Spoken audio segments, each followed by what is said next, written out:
शूर्पणखा। पंचवटी के अपने आश्रम में रामचंद्र सीता के साथ सुखपूर्वक रहने लगे। एक दिन जब राम और लक्ष्मण वार्तालाप कर रहे थे तो वहां पर अकस्मात रावण की बहन शूर्पणखा नामक राक्षसी आ पहुंची। वह राम के तेजस्वी मुखमंडल, कमल नयन तथा नीलांबुज सदृश शरीर की कांति को चकित होकर देख रही थी। राम का मुख सुंदर था किंतु शूर्पणखा का मुख अत्यंत कुरूप था। राम का कटिप्रदेश एवं उदर क्षीण था किंतु शूर्पणखा बेडौल लंबे पेट वाली थी। राम के नेत्र विशाल एवं मनोहर थे किंतु शूर्पणखा की आंखें कुरूप तथा डरावनी थी। राम की वाणी मधुर थी किंतु शूर्पणखा भैरवनाद करने वाली थी। राम का रूप मनोहर था किंतु शूर्पणखा का रूप विभत्स एवं विकराल था।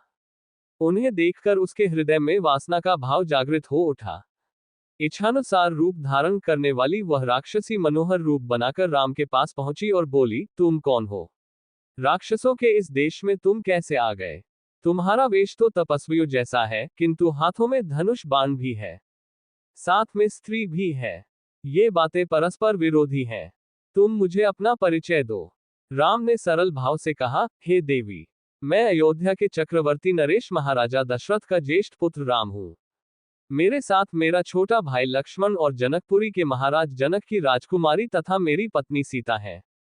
पिताजी की आज्ञा से हम 14 वर्ष के लिए वनों में निवास करने के लिए आए हैं। यही हमारा परिचय है। अब तुम अपना परिचय देकर मेरी इस जिज्ञासा को शांत करो, क्योंकि मुझे प्रतीत होता है कि तुम कोई इच्छानुसार रूप धारण करने वाली राक्षसी हो।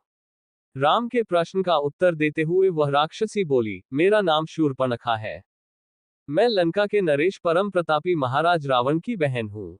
समस्त संसार में विख्यात विशालकाय कुंभकर्ण और परम नीतिवान विभीषण भी मेरे भाई हैं। वे सब लंका में निवास करते हैं। पंचवटी के स्वामी अत्यंत पराक्रमी खर और दूषण भी मेरे भाई हैं।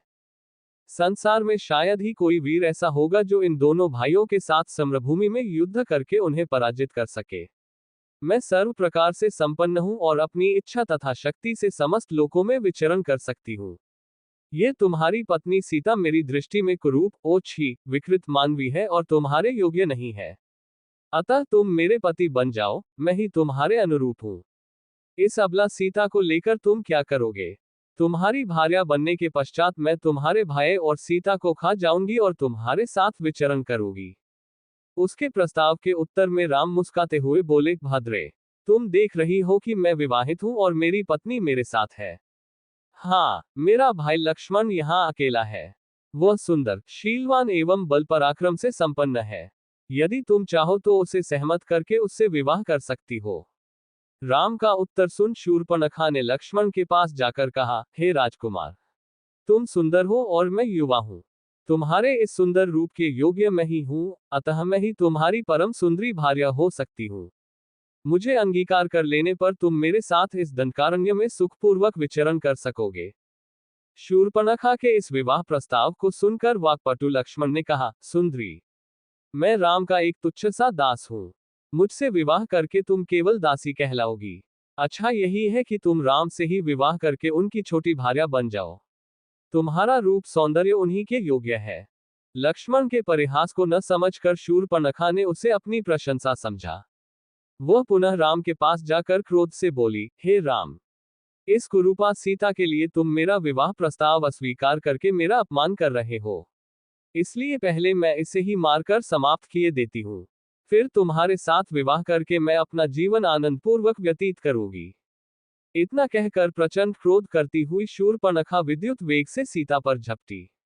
राम ने उसके इस आकस्मिक आक्रमण को तत्परता पूर्वक रोका और लक्ष्मण से बोले, हे वीर, इस दुष्टा राक्षसी से अधिक वाद विवाद करना या इसके साथ हास्य विनोद करना उचित नहीं है।